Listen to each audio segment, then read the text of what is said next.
भारत आणि रशियाचे दृढ संबंध निर्माण होण्याचं कारण आहे ते अण्णाभाऊसाठी. नमस्कार. आपण या ठिकाणी जे आपल्या समाजामध्ये वावरत असताना आपण अनेक कार्य केलेले आहेत. तर आज आम्ही आमच्या चॅनलच्या माध्यमातून आपल्याला या ठिकाणी अण्णाभाऊ साठे यांच्या जयंतीच्या निमित्ताने आणि आपल्या जीवन कार्याविषयी संक्षिप्त रूपामध्ये आम्ही या ठिकाणी आपणास या ठिकाणी प्रश्नावली करणार आहोत. सर, आपलं जन्मगाव आणि आपले प्राथमिक शिक्षण, माध्यमिक शिक्षण कुठे झाले, आपला या ठिकाणी संक्षिप्त आढावा आपण या ठिकाणी सांगायचा आहे. माझं नाव आहे वैजनाथ दगडू कांबळे आणि माझं जन्मगाव आहे दिग्रस बुद्रुक सटवाईचे, तालुका कंधार, जिल्हा नांदेड असून माझे प्राथमिक शिक्षण दिग्रस बुद्रुक येथे झालेले आहे आणि माध्यमिक शिक्षण नीतिनिकेतन विद्यालय जाम बुद्रुक येथे झालेले आहे. तसेच माझे कॉलेज शिक्षण ज्युनियर कॉलेज आणि सिनियर कॉलेज हे श्री शिवाजी विद्यालय उदगीर या कॉलेजमध्ये झालेलं आहे. आणि मग याच्यानंतर मी या कंधारमध्येच पुन्हा MA इतिहास केले. अशा प्रकारचं माझं हे शिक्षण आहे. आपण कोणत्या वर्षी आपण नोकरीला लागला? मी 1986 ला नोकरीला लागलो. कोणत्या ठिकाणी पहिली नेमणूक? पहिली नेमणूक माझी भवानीनगर कंधार येथे लोकमान्य शाळा आहे, त्या लोकमान्य शाळेमध्ये मी सहशिक्षक म्हणून लागलो आणि तिथंच मी रिटायर सुद्धा झालो तिथंच. आपण या सामाजिक चळवळीच्या कार्यामध्ये कसे गुंतलात, कसे लागलात, कसे वळलात?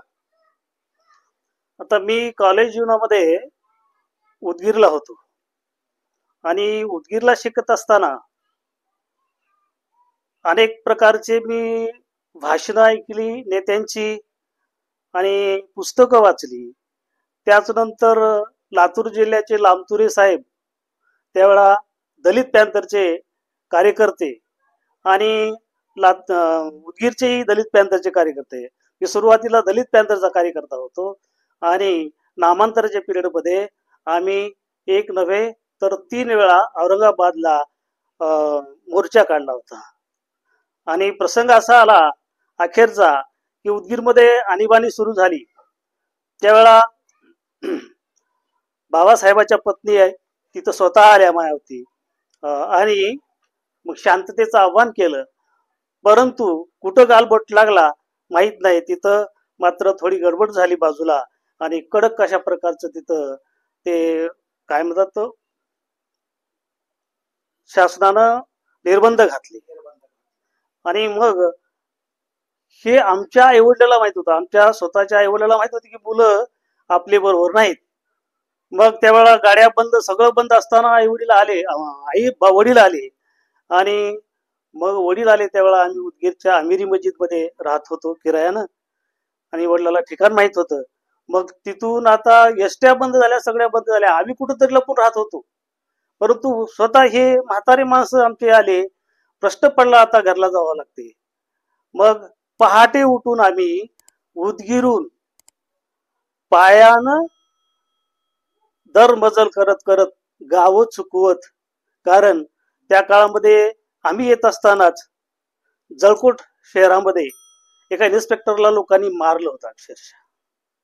मग आम्ही असे हे गाव चुकवत चुकवत आम्हाला रात्र झाली. मग आम्ही दिग्रस मुकामी आलो तेव्हा आम्हाला आमचा जीव भांड्यात पडल्यासारखा वाटला.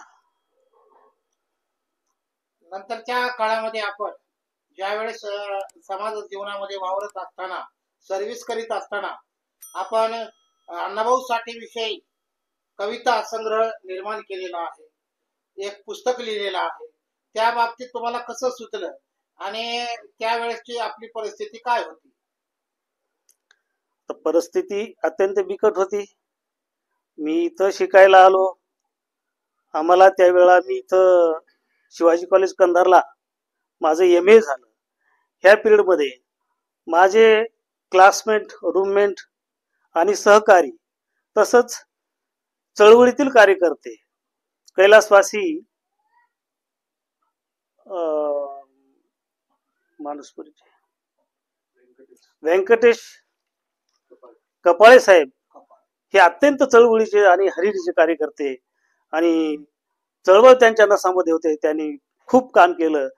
त्यांच्याबरोबर राहून मी इथला कंधार तालुक्याचा महाराष्ट्र योग परिषदेचा उपाध्यक्ष होतो, ते अध्यक्ष होते.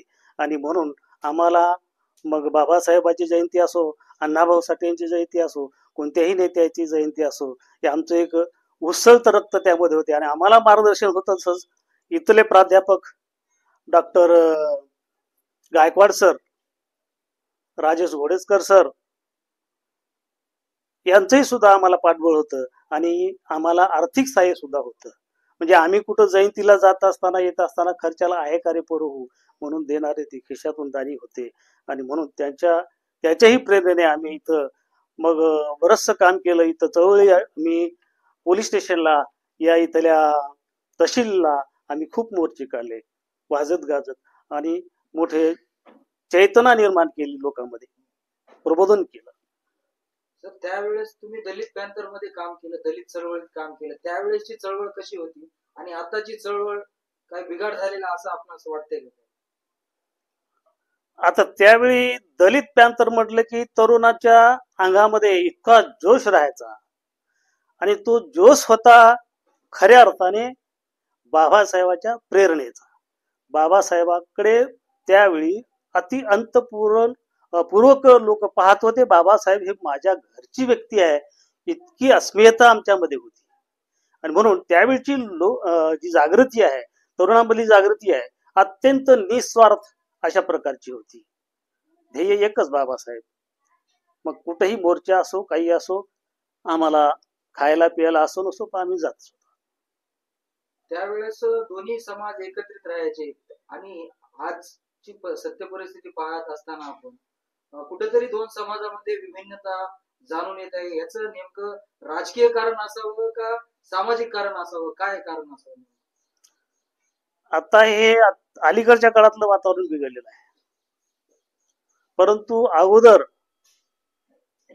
आता अण्णाभाऊ साठे पासून बाबासाहेबांपर्यंत यांचा संवाद झालाय बऱ्याच ठिकाणी, परंतु त्यांच्या मनामध्ये कसल्याच प्रकारचं वितुष्टी किंवा एकमेकाच्या आड येण्याची भूमिकाच नव्हती. अण्णाभाऊ साठे तर मार्क्सच्या नंतर बाबासाहेबांना पूर्णतः स्वीकारलं होतं. म्हणून असे पुरावे सुद्धा आहेत.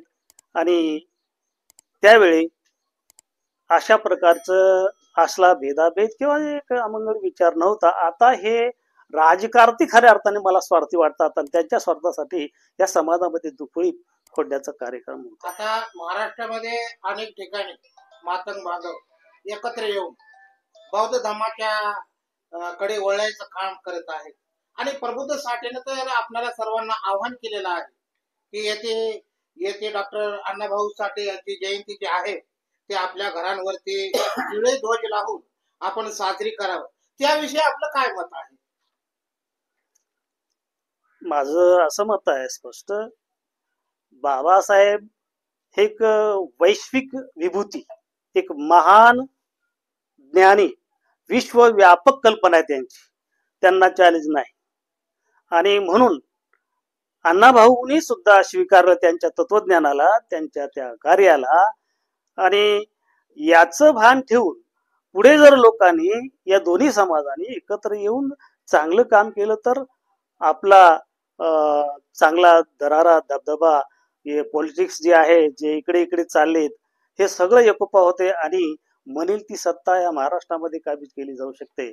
परंतु ही मतभिन्नता वाढल्यामुळे आज समाजामध्ये हे थोडासा दुरावा काल्पनिक आहे, वेगळ्या स्वार्थाचा आहे. मुळात तत्वज्ञान वाईट नाही. दोन्ही नेत्याचं, दोन्ही समाजाचं तत्वज्ञान किंवा एकमेकाला ते पूरकच आहे, पूर्वीपासून पूरक आहे. परंतु हे मध्यस्थी काही काळामध्ये आमचे स्वार्थपोटी राजकारणामुळं हे असं झालं असावं असं मला वाटतं. स्टॉप करा सर. डॉक्टर अण्णाभाऊ साठे यांचा वारसा आपण संक्षिप्त स्वरूपामध्ये या ठिकाणी सांगायचा आहे. तर डॉक्टर अण्णाभाऊ साठे यांना मिळालेला फार मोठा वारसा आहे खऱ्या अर्थाने. छत्रपती शिवाजी महाराजांच्या काळापासून असताना आपल्याला थोडस इतिहासात गेलं पाहिजे, कारण त्यांच्या घराण्यामध्ये काही महान माणसं जन्माला आली. उदाहरण सांगायचं असेल तर फकीरा हा त्यांच्या नात्यातला रक्तातला माणूस. या फकीराच्या पूर्वजांना छत्रपती शिवाजी महाराजांनी त्यांच्या त्या कार्याबद्दल एक तलवार आणि घोडं देऊन काही गाव इनाम दिलेली आहेत. म्हणून फकीराच्या काळापर्यंत ती तलवार फकीराने जीवापाड जपलेली आहे. इतका आदर छत्रपती शिवाजी महाराजांचा या घराण्याला होता. आणि जसे अण्णाभाऊ साठे तशाच प्रकारे त्या कार्यामध्ये इतके हे होऊन गेले, मग्न होऊन गेले. लहानपणी ते या माणसांची ओळख करून घेतली त्यांच्या घराण्याकडून. म्हणजे फकीरा कोण होते. फकीरा जेव्हा अण्णाभाऊ साठे जेव्हा जन्माला आले 1 ऑगस्ट 1920 ला, त्यावेळची गोष्ट आहे. तर फकीरा हा जन्मलेल्या दिवशी अचानक घरी येतो घोडीवर बसून, आणि त्यावेळा त्यांनी इंग्रजाचा बेळसगावचा खजिना लुटलेला असतो. खजिन्यातली काही रक्कम त्याच्या हमिनीत होती. आणि मग अण्णाभाऊ साठेंचे वडील हे फकीराला आत बोलावून घेतात. अरे बाबा, मग ते विचारतात फकीरा की आमची बहीण कुठं आहे. मग अण्णाभाऊ साठेंचे वडील म्हणतात, तुझ्या बहिणीनं आताच एका गोंडस मुलाला जन्म दिलेला आहे आणि माझ्याजवळ आता त्याच्या गुट्टीला पैसे नाही, बाळ गुट्टीला पैसे नाही. तेव्हा फकीरा म्हणतो, फिकर करू नका, ह्या क्रांतीचा पैसा आहे. मी बेळसगावचा खजिना लुटून, इंग्रज सरकारचा खजिना लुटून आणलेला पैसा आहे. हे पैसे तुम्ही घ्या. म्हणून आपले सुरती जे रुपये आहेत त्यावेळचे आपल्या वंदुळीने वालुबाईच्या ओठीमध्ये टाकतात आणि या रुपयाची गुटी या बाळाला द्या. हे क्रांतीचे पैसे आहेत. हा बाळ क्रांती केल्याशिवाय सोडणार नाही. हे माझे शब्द खाली जाणार नाहीत. अशा प्रकारे या फकीरांचे उद्गार खरोखर अण्णाभाऊच्या कार्यावरून वाटते की सार्थ आहे. अण्णाभाऊ खरोखर एक या फकीरा आणि त्यांच्या पूर्वजाच्या या पराक्रमावर किंवा त्याच्या त्या अभिमानावर ते कायम होते आणि हट्टी स्वभावाचे ते जिद्दी होते. लहानपणी असेच ते कुठेही लेकराबळ खेळायला जात असताना आणि मग ते शारीरिक कवायती वगैरे, दांडपट्टाचं तर ते त्यांना फार आवड होती. सतत दांडपट्टा खेळायचे. आणि हे दांडपट्ट्याचं शिक्षण किंवा याची प्रसिद्धी शिवाजी महाराजांच्या काळापासून आहे. आणि लवजी साळवे हे अत्यंत, त्यांचे वडील हे दांडपट्टामध्ये अत्यंत तरबेज, आणि ही परंपरा अण्णाभाऊ साठेपर्यंत आलेली आहे. आणि त्यांच्यामध्ये एक बंडखोर प्रवृत्ती राहिलेली आहे. म्हणून ते कधीही अन्याय न सहन करून घेणारे अशा प्रवृत्तीचे निघाले अण्णाभाऊ. आणि अण्णाभाऊनी मग अशा परिस्थितीत ते त्यांचे वडील हे मुंबईला कामाला होते.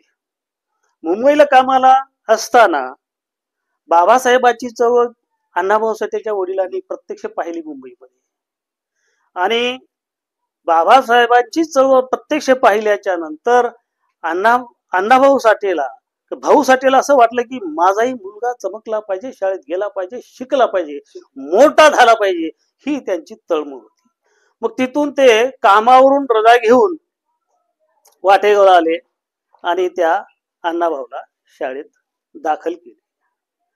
शाळेत दाखल करून गरिबीमुळे हे पुन्हा कामाला आले. मग आई वालुकाबाई, तिनं ह्या माऊलीनं तिलाही वाटायचं की माझा मुलगा शिकला पाहिजे, मोठा झाला पाहिजे.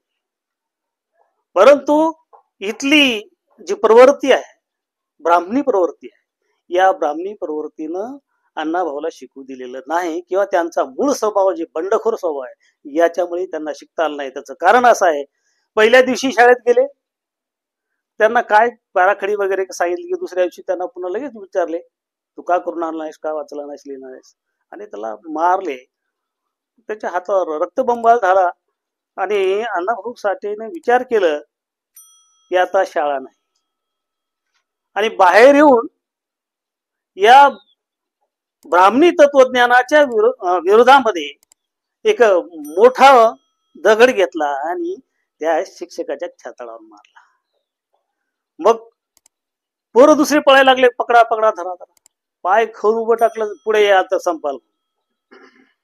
अशा प्रकारे कोणी त्यांना पकडू शकलं नाही. आणि मग त्यांनी ठरवलं की मी शाळा न शिकताही जगामध्ये मी चांगल्या प्रकारचा माणूस होऊन दाखवेन, अफाट शिक्षणाचा डोंगर मी तयार करेन, असं त्यांनी निश्चय केला. म्हणजे अशा प्रकारे दृढनिश्चयी होते त्यांनी. मग या लहानपणी मुंबईमध्ये असलेले त्यांचे मावस भाऊ होते, पुन्हा त्यांच्या आईचे मामे होते, हे सगळे मग हे कलापथक चालवत होते. यांना हे तमासगीर होते. मग हे लहानपणी कधी आईच्या मामाच्या तमाशाकडे जायचे अण्णाभाऊ साठे, तर कधी मावस भावाच्या तमाशाकडे जायचं. आणि त्यापासून त्यांना वेड लागलं की ते वगनाट्ये, लावण्या, बतावण्या ह्या तमाशामध्ये त्याने ट्रेंड झाले.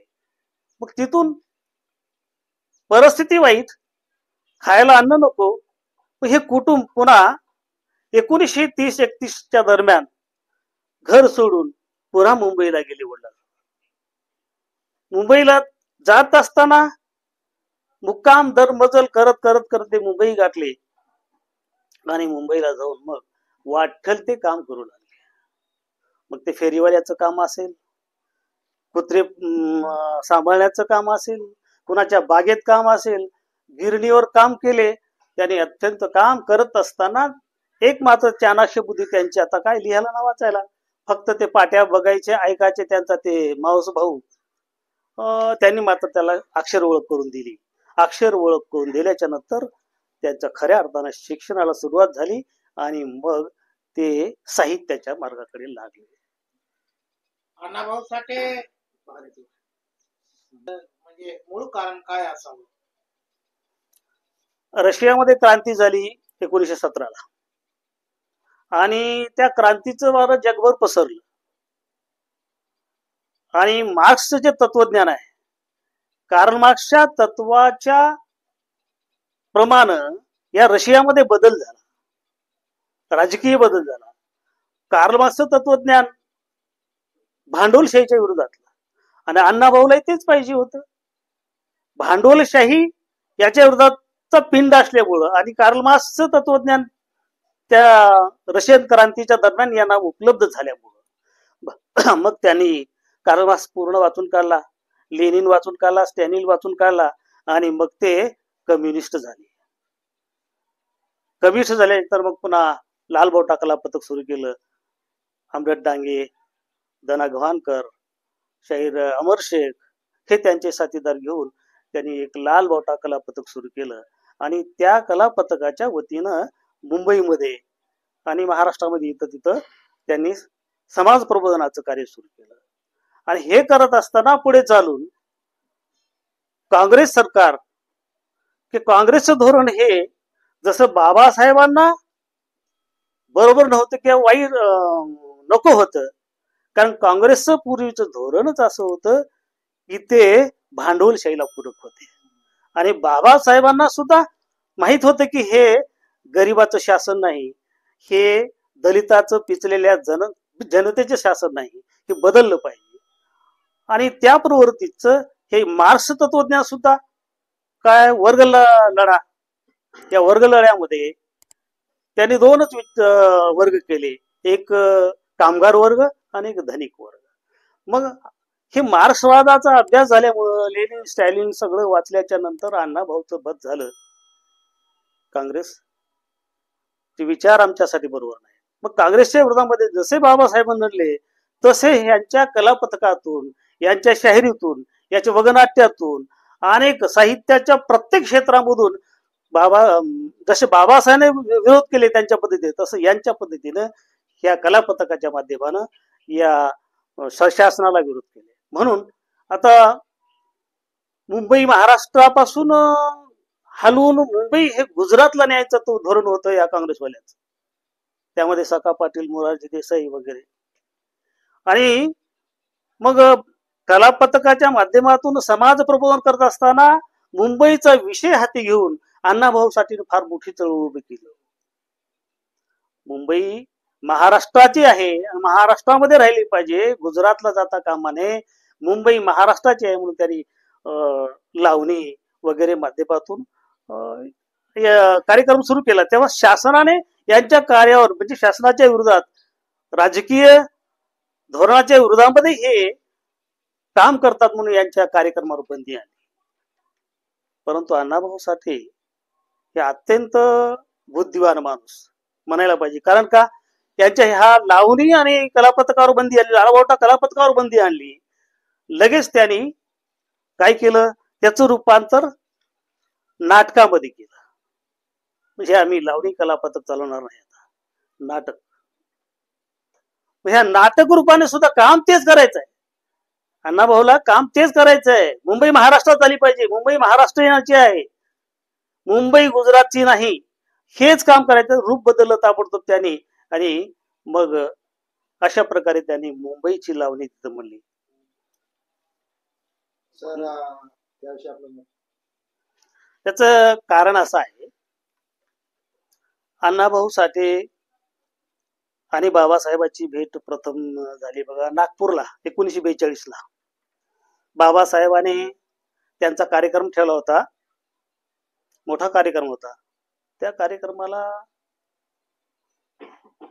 मात्र सगळे माणसं गेले तिथं.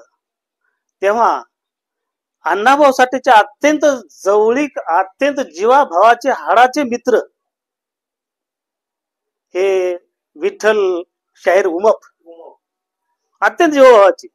ते एकमेकांना एकत्र राहिलेले, एकत्र खालेले सगळं, आणि शाहीर दोघे. मग तिथं गेल्याच्या नंतर शाहीर उमपने बाबासाहेबांची आणि अण्णाभाऊ साठेची ओळख करून दिली. ते असे असे कार्यकर्ते असं असं, आणि बाबासाहेबांच्या कानावर होतच.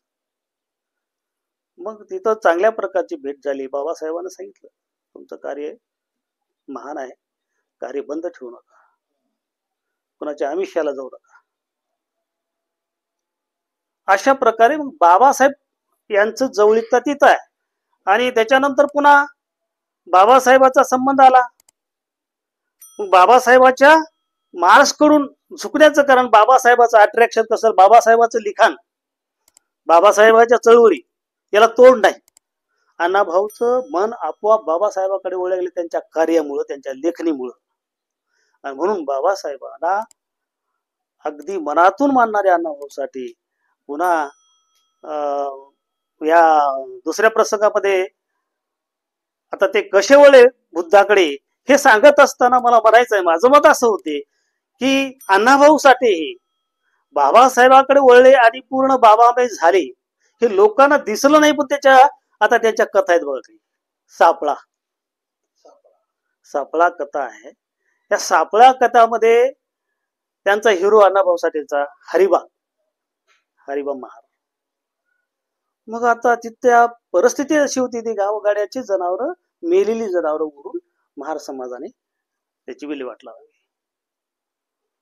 मग त्यामध्ये हे चळवळी थोडस कानावर जाऊन एक हरिबा नावाचा तरुण त्यानं ठरवलं आपल्या समाजामध्ये बैठक घेऊन की आपण ते जिवंत जनावरांचे दूध पितात, तूप खातात, ते ओळतात, त्याचे पैसे कमवतात, आणि मेल्यानंतर आपण का करावं.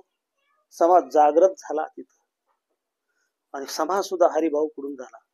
नाही आता तो अशी अति तटीची हे आली, कारण गावगाड्याचं काम असताना गावामध्ये पाटील पांड्यांचं फारच वजन, मग यांचे घर फुकतो ना, असं फुकतो तसं फुकतो. झाल्याच्या नंतर हटले नाही, हरिभाऊनं हटले नाही, समाजात एकजूट ठेवली. आणि त्या हरिभाऊ त्या काम आम्ही सोडली म्हणजे सोडली. मग ते सापळा जे असतो, ते जनावर ओढायचा सापळा, ते सापळा त्यांनी नेऊन जाळून टाकला अक्षरशः, शपथच घेतली, आता याच्यानंतर आम्ही मेलेलं ढोर ओढणार नाही, कुत्र्या मांजऱ्याचं जीवन आम्ही जगणार नाही, असा त्यांनी निर्धार केला. अशा प्रकारचं तत्वज्ञान की बाबासाहेबाच्याच ह्याच्यातून आहे, बाबासाहेबाचीच प्रेरणा आहे अण्णाभाऊ. म्हणून ते बुद्धाकडे झुकले, बाबासाहेबाकडे झुकले, असं मला म्हणायचं आहे. अशा अनेक कथा आहेत त्यांच्या बाबासाहेबांकडे झुकण्याच्या. राणाभाऊसाठी अजून एक म्हणलं होती, जग बदलून गाव म्हणजे सांगून गेले भीमराव. यामधून अण्णाभाऊंना समाजाला काय संदेश द्यावा? हा, तर अण्णाभाऊला या संदर्भात असं सांगायचं आहे, बाबासाहेबांचा मृत्यू झाला 56ला, 1956ला झाला. आणि 56ला झाल्याच्या नंतर मुंबईमध्ये सर्व साहित्यिक एकत्र आले आणि 57ला म्हणजे 1 वर्षानं ते वर्षश्राद्ध म्हणा किंवा त्यांच्या भाषेत जो काही कार्यक्रम ठरलेला आहे, म्हणजे 1 वर्षात त्यांनी बाबासाहेबांची आठवण या रूपाने हे महापरिनिर्वाण दिन या दिनाचं औचित्य साधून सर्व साहित्यिक आणि मोठाले माणसं लीडर सुद्धा एकत्र आले मुंबईमध्ये आणि त्या ठिकाणी आपलं मत मांडले. मग अण्णाभाऊसाठी गेले. अण्णाभाऊसाठी गेल्याच्या नंतर शाहीर उमप त्यांचे अत्यंत प्रिय माणूस. सर्वांनी मत मांडले. सर्वांनी बाबासाहेबांच्या विषयी त्यांच्या कार्याविषयी आपले मत जाहीर केल्याच्या नंतर शाहीर उमप म्हणतात, अण्णा तुम्हाला तर याविषयी पुष्कळ माहिती आहे, मग तुम्ही आपलं मत सांगा, बाबासाहेबांबद्दल विचार सांगा. शाहीर विठ्ठल उमपने अशा म्हटल्याच्या नंतर अण्णाभाऊ साठेंनी कागद पेन घेतलं, गीत तयार केलं. इतके हजर जबाबी आहे अण्णाभाऊ साठे. त्यावेळचं गीत आहे, मज सांगून गेले भीमराव, जग बदल घालून गाव मज सांगून गेले भीमराव. ह्या संदेश बाबासाहेबाचा संदेश अण्णाभाऊनं मांडला आणि अण्णाभाऊ त्याच म्हणजे हे जनतेमध्ये रुजवण्याचं काम केलं. सर, शेवटचा प्रश्न आहे, जो 1.5 दिवस शाळेत जाऊन अण्णाभाऊसाठी शिक्षण घेतलं, या मागचा नेमका इतिहास आजपर्यंत जनतेला माहिती नाही. तो इतिहासात तुम्ही अभ्यासक आहात, तो थोडं खोलवर जाऊन आम्हाला, आमच्या दर्शकांना आपण तो इतिहास सांगा. 1.5 दिवस जाऊन 1.5 दिवस शाळेत, त्याचं कारण आहे, अण्णाभाऊचं विद्यापीठ इतकं मोठं आहे, वारणेच्या खोऱ्यातलं त्यांचं खरं विद्यापीठ आहे. वारणेच्या खोऱ्यामध्ये त्यांची जडणघडण झाली लहानपणापासून. त्यांचे मित्र संगडी, मग ते चित्र पकड, काही पकड, जंगली जनावर पकड, का साप पकड, असे तर इतके विचित्र. आणि हे करत असताना ते निहाळत होते, इथल्या विद्यापीठातून काही घेत होते आणि हे त्यांचं खरं विद्या, इथून ते शिकत गेले. तिथले माणसं, त्या वेगवेगळ्या समाजातली माणसं, ते काय करतात, कसे वागतात, कसे जगतात, त्यांची जीवन पद्धती, जीवनशैली याचा बारकाईने अभ्यास केला त्यांनी. आणि त्यांना वाटलं की यांच्यासाठी आपण काहीतरी केलं पाहिजे, ह्या तळागाळातल्या माणसासाठी. त्यावेळेचं असं आपल्या माणसांचं जीवन होतं,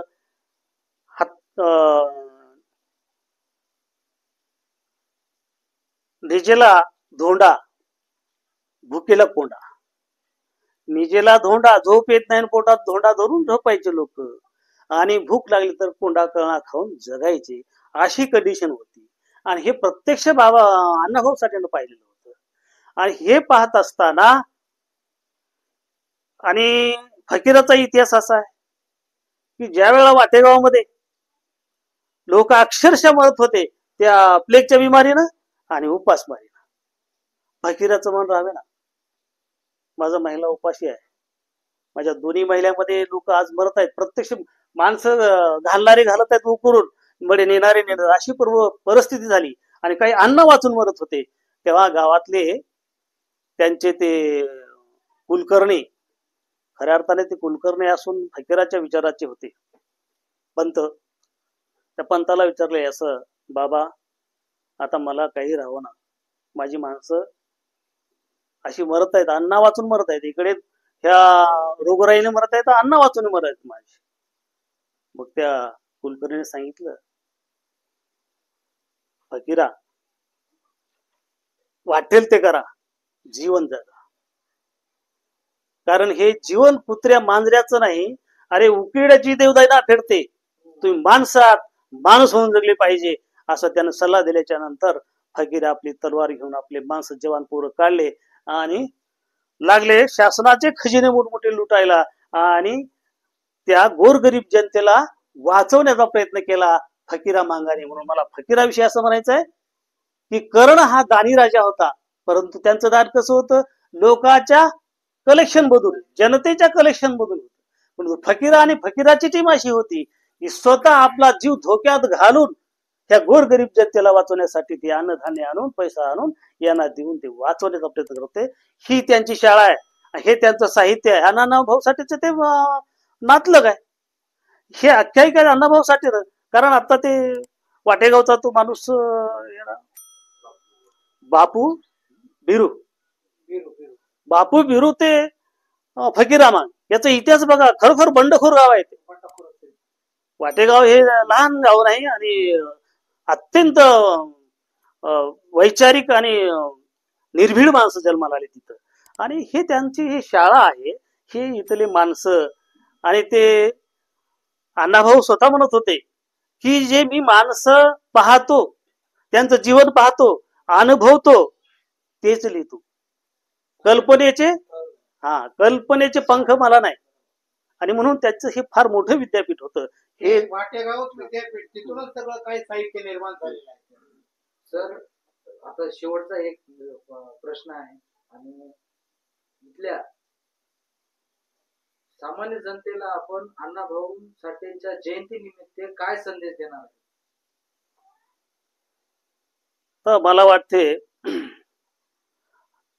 अण्णाभाऊ साठे खरोखर यांचा आदर्श खऱ्या अर्थाने लोकांनी घेतलेला नाही. लोकांना आणखी कळत नाही. अण्णाभाऊ कॉम्रेड होते, कम्युनिस्ट विचारसरणीचे होते. देवभोळेपणा त्यांच्याकडे नव्हता आणि देवधर्माला कधी त्यांच्या ह्याच्यामध्ये थारा नाही. त्यांनी ते बघितलेलं जे वास्तव आहे. एक गोरकी नावाचे विचारवंत होते रशियामधले. ते गोरकी याच्यासाठी प्रसिद्ध होते, जे घडलं तेच लिहिणार, वस्तुनिष्ठ लिहिणारे गोरकी. त्याच्यापासून प्रेरणा घेतली अण्णाभाऊनी. आणि म्हणून भारतातले गोरखी म्हणतात अण्णाभाऊला. काय म्हणला प्रश्न तुम्ही? इथल्या तरुण पिढीला आलं लक्षात. अण्णाभाऊ साठे यांच्या जयंती निमित्त काय संदेश देणार आहे? मला म्हणायचं आहे, खऱ्या अर्थाने या तरुण पिढीने अण्णाभाऊला समजून घेतलं पाहिजे, अण्णाभाऊला डोक्यात साठवून घेतलं पाहिजे आणि कृतीत उपजलं पाहिजे. कृती तशी केली पाहिजे, तर ते अण्णाभाऊ त्यांना समजलं असं म्हणतो. नाही तर अण्णाभाऊचे विचार एकीकड, यांचे विचार एकीकड. खऱ्या अर्थाने आता विचाराची ताळमेळ झाली नाही. आम्ही जयंती साजरी करतो, परंतु ती वेगळ्या अर्थाने त्यांच्या नेत्याचे विचार सोडून देऊन आम्ही आपल्या विचाराने चालतो. आणि आपले विचार त्या विचाराच्या एवढे प्रगल्भ नाहीत हे आपल्याला माहित नाही. मग चालले वेगळीच दिशा भरकटत चालली, हे बरोबर नाही. तर या कार्यक्रमामध्ये हे डीजे वगैरे असं सोंग करून किंवा पैसा असा नाश करून कामाचा नाही. तर माझं मत असं आहे की इथल्या समाजामध्ये जे कर्तबगार, हुशार अशा प्रकारचे लेकरं निपजले, त्यांच्यासाठी कुणाच्या तर हस्ते मोठ्या माणसाला बोलून बक्षीस देणं, त्याला उत्तेजन देणं, त्याच्या कार्याला प्रवृत्त करणे किंवा मोठाले व्यक्ती आणून त्यांचं मानसिकता बदलवणे. अरे याचं कार्यक्रमच असं आहे, प्रबोधन आहे. हे मानसिक प्रबोधन झालं पाहिजे, तर खऱ्या अर्थाने अण्णाभाऊ समजला असं मला वाटतं. सर, आता शेवट म्हणजे जाता जाता आपण अण्णाभाऊंवर पुस्तके लिहिले, कविता संग्रह, एखादी कविता आमच्या दर्शकांसाठी जे तुम्ही लिहिलेली आहे ते थोडक्यात. कविता वेगळं. भारत आणि रशियाचे दृढ संबंध निर्माण होण्याचं कारण आहे ते अण्णाभाऊ साठे. कोणी मानो अथवा न मानो, माझं असं मत आहे. रशियामध्ये क्रांती झाली, ती क्रांती, या क्रांतीचं तत्वज्ञान अण्णाभाऊला अगोदरच मिळालेलं होतं. म्हणजे कार्ल मार्क्सचं तत्वज्ञान, लेनिनचं तत्वज्ञान, स्टॅलिनचं तत्वज्ञान. आणि म्हणून ह्यांचं जे लिखाण आहे, प्रथम आपल्या देशामध्ये अण्णाभाऊ साठेला तेवढा मान नाही, आताही नाही. त्याचं 27 भाषेत साहित्य भाषांतरित झालं. मग याला जगातला एक मोठा देश रशिया, या रशियाने अण्णाभाऊ साठ्यांना बोलावून घेतलं, त्यांच्या साहित्याचा गौरव केलं. नव्हे आता रशियाच्या त्या मोठ्या हॉटेलमध्ये अण्णाभाऊ साठेचा पुतळा इथून नांदेडून 1919 मध्ये नेला आणि तिथं बसवलेला आहे. रशिया इतकी कदर करतं अण्णाभाऊ साठेची.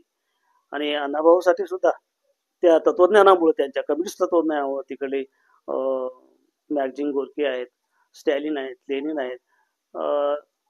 लेनिनग्रॅडचा पोवाडा त्यांनी लिहिला रशिया. आणि खऱ्या अर्थाने भारत आणि रशियाचा संबंध वाढण्याचं कारण या देशात खरोखर मनोवादी विचारसरणी जर नसती तर अण्णाभाऊ साठे इथले पहिले मुख्यमंत्री राहिले असते आणि अण्णाभाऊ साठेला लता मंगेशकरच्या अगोदर भारतरत्न मिळाला होता. पण इथली दृष्टी तशी आहे. पण अण्णाभाऊ साठे हे रशियाकडे ओढले, रशियाचं तत्वज्ञान त्यांना कळलं आणि मग अण्णाभाऊ साठेला काय झालं बघा, रशियानं बोलावून नेलं. तिथे गेल्याच्या नंतर रशियामध्ये पहिल्यांदा शिवाजी महाराजांचा पोवाडा त्यांनी गायला. कुठं? रशियामध्ये. आणि रशियन लोकांना खूप आवडला. म्हणून शिवाजी महाराजांचं पूर्ण तत्वज्ञान, पुस्तकं, हे सगळं साहित्य रशियामध्ये गेलं आणि रशियाला वाटलं किती महान नेता आहे, किती महान राजा आहे हे. आणि तेव्हापासून रशिया या अण्णाभाऊ साठेचा चांगला मान सन्मान केला रशियामध्ये. आणि तिथून रशियाचे भारताचे संबंध चांगल्या प्रकारचे. आजही रशिया भारताचा खरा मित्र आहे.